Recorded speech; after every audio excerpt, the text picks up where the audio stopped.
الحمد لله رب العالمين والصلاة والسلام على سيد المرسلين وخاتم النبيين سيدنا وحبيبنا محمد وعلى آله وصحبه أجمعين ومن تبعهم بإحسان إلى يوم الدين. با سلام و درود خدمت شما بینندگان عزیز، هر جا که هستید در روی این کره خاکی، خداوند یار و یاور شما باشد و راه سعادت رو به شما بنمایاند. امروز هم در مورد خطاهای رایج و مخالفات شرعی که در معاملات وجود داره صحبت میکنیم. از جمله قضایی رو که مطرح کردیم، بحث غش رو مطرح کردیم در هفته گذشته و امروز هم در مورد چیزی دیگری صحبت میکنیم. بحث ما در مورد در واقع مشغول کردن مردم و اینکه تولید کالاهایی که سودی برای جامعه نداره، کالاهایی که سودی به حالشون نداره، حالا این رو به شکل یک کالا در دسترس مردم قرار بدن یا اینکه به شکل مواقع تواصل اجتماعی باشه یا در سایت ها قرار بدن. از جمله اونها ببینید فال بینی، فال فنجان قهوه، طالع بینی، نجوم، همه اینها جز وهم و خیال چیزی نیست، هیچ واقعیتی نداره، ربطی نداره اینکه یک شخصی چه وقتی متولد شده، ماه فلان متولد شدی در نتیجه چنین خصوصیاتی داری، ماه علان متولد شدی چنین خصوصیاتی داری. خب امکان داره یک کسی در یک فصلی متولد شده، در اون فصل به خاطر آب و هوا و شرایط جوی و شرایط خورد و خوراکی که وجود داشته در اون مقطع خب تأثیری روش داشته باشه، اما این کلیت نداره، مخصوصا در این روزگار مثل روزگارهای قدیم نیست. در روزگارهای قدیم در یک فصل یک میوه و یک غذایی بود، در فصل دیگه نبود، در فصل دیگه غذای دیگری وجود داشت. اما امروز این گونه نیست. امروز در کل فصل میتونی شما میوه داشته باشی، میوه تابستون رو میتونی زمستون بخوری و میوه زمستون رو تابستون بخوری و همه اینها وجود داره. میتونی میوه‌ای که استوایی بیای در منطقه‌ای که معتدل همیشه داشته باشی و برعکس اون. دنیا اینقدر کوچک شده که اینها همه در اختیار هم هستن، در نتیجه هیچ تأثیری نداره. در جایی که مردم شیر و پنیر گیرشون نمی اومد، الان شیر و پنیر در همه جا وجود داره. در جایی که مردم شاید گندم گیرشون نمی اومد، الان همه جا هست. گوشت گیرشون نمی اومد، الان همه جا هست. در نتیجه این حرفایی که میزنن، حتی از بعد این که بگن نوع غذایی که خوردن شاید تأثیر داشته در تشکیل شخصیتشون، از این حرفا، اینا حرفای بی‌معنی هست و تأثیری نداره. مخصوصا اینکه وابسته کردن یه جوری که فکر کنی یک ستاره در فلان یا یک ماهی که درش متولد شدی اون ماه تأثیر عجیب و غریب خرافی داره. اینها جمله از خرافات هستند که فروختن وهم و خیال و خرافات به مردمه. این یکی از اون قضایای است. عرض کردم مسئله دیگه فالبینی و فالگیری و طالع بینی هست. حالا چه از طریق سایت این کارو بکنید یا از طریق یک شخص این اتفاق بیفته، این هم فروختن این وهم و خیال شرعاً حرامه. موضوع دیگری که امروز وجود داره، در جامعه وجود داره، مردم به اون مبتلا هستن، بحث تعویض نویس ها هست. به مردم چی رو میفروشن؟ میان مردم رو با بعضی از حرکات و اعمال فریب میدن و فکر میکنن که علاج مشکلاتشون پیش این تعویض نویس و اون یکی تعویض نویس هست. مراجعه کردن به اینها و خرید و فروشی که در این اتفاق میفته، پولی که بهاش میدن، چون اون کسی که داره این رو شغل کرده و داره برای مردم تعویض مینویسه و پول میگیره، شرعاً حرامه. چه شمایی که به اون مراجعه میکنید و مالتون رو در اون ضایع میکنید، این هم باز شرعاً یکی از حرام های بزرگ هست و شرعاً حرامه. شما فکر نکنید تنها کسی که پول میگیره مرتکب حرام شده، بلکه شما هم خداوند مالی رو در اختیار شما قرار داده، پولی رو در اختیار شما قرار داده و شما باید اون رو در راه درستش مصرف کنید، در راه صحیحش مصرف کنید. و روز قیامت وقتی سوال میشه، میگه فرماید که لا یزول قدم عبد یوم القیامت حتی یسأل عن اربع. میگه در روز قیامت هیچ بنده قدمی رو جلو نمیذاره که کاری بکنه مگه اینکه 4 سوال رو جواب بده. در روز قیامت جواب دادن به این 4 سوال اساسی و ضروریه. اولا در عمرت، این عمر تو چطوری صرف کردی؟ جوانی تو چطوری صرف کردی؟ بعد دیگه صحت و سلامتی تو چطوری؟ از مالت سوال میشه، فیم انفقه و مما اکتسبه. ببینید این خیلی مهمه. از مالت سوال میشه روز قیامت که در چه چیزی اون رو خرج کردی، چگونه اون رو خرج کردی و چگونه به دست آوردی. از کجا کسب کردی این رو؟ آیا از حلال یا از حرام؟ و چگونه مصرف کردی؟ آیا در حلال یا در حرام؟ پس این گونه نیست که فقط فکر کنید فقط اونی که داره به شما خرافات رو با پول میده، به پول ازتون میگیره و خرافات بهتون میده و تعاویذ بهتون میده و جادو و جنبل براتون میکنه، شما فقط اون گناه داره. نه، شما هم گناه دارید. شما گناه دارید از دو جهت. یکی باور داشتن این جادو و جنبل ها و دو اینکه هزینه کردن برای این. سوال میشه چرا این پولتون گونه مصرف کردی؟ و دوم اینکه چرا چنین اعتقادی داشتی؟ چرا باور داشتی که این جادو و جنبل ها میتونه تأثیر داشته باشه برای حل مشکلات تو؟ اینه که این وهم را به دیگران منتقل کردن از خطاهای بسیار بزرگ هست و خطاست که این گونه تصور کنه کسی از ناآگاهی مردم و به اونها وهم و خیال و تصورات باطل رو بفروشه و از اونها پول بگیره. مخصوصا اینکه اگه دین رو وسیله این قرار بدی، وسیله ارتزاق قرار بدی، این هم حرامه. و همچنین کسی دیگری که بخواد کارهایی رو که برای جامعه انجام میده هیچ ارزش و بهایی نداشته باشه. مثل شما نگاه کنید کسایی که یکی میگه من متولی قبر فلانی ام. اونایی که متولی قبرها و زیارتگاه ها هستن نانشون حرامه،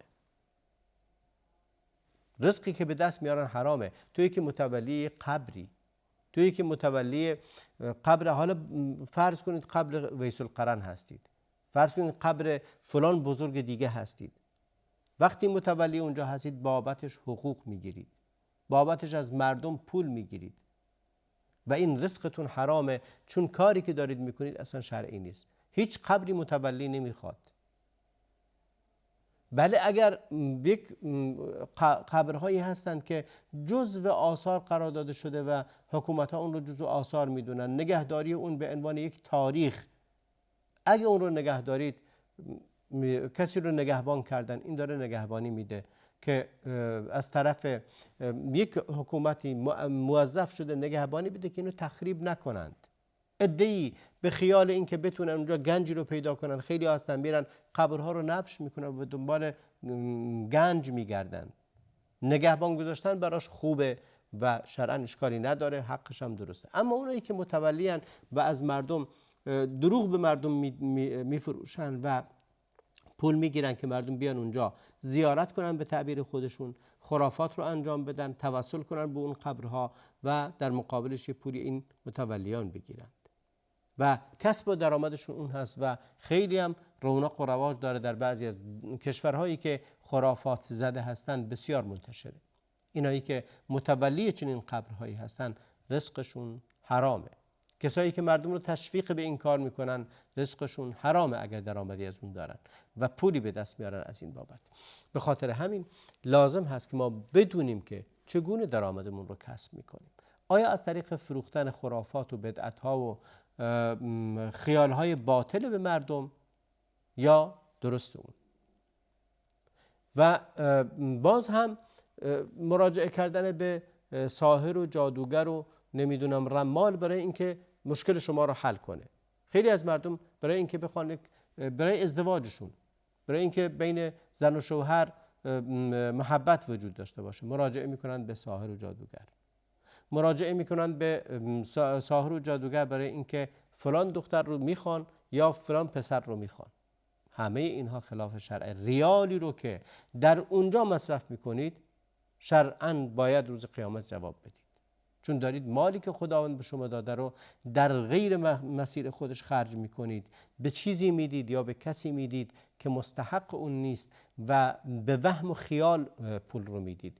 وهم و خیال بهتون میده، واقعیت نداره و هیچ کسی نمیتونه این کار رو بکنه. حتی اگرم جادوگری بتونه بین دو نفر تفرقه بندازه، نمیتونه بین دو نفر صلح بندازه، چون باطل صلح نمیاره، باطل خیر نمیاره و اونی که خلاف شرع خیر نمیاره. وقتی که رسول الله علیه السلام میفرماید که چیزی که خداوند اون رو حرام کرده درش شفا و خیر نیست، در نتیجه شما شفای مشکلات معنویتون رو دارید از کی میخواید؟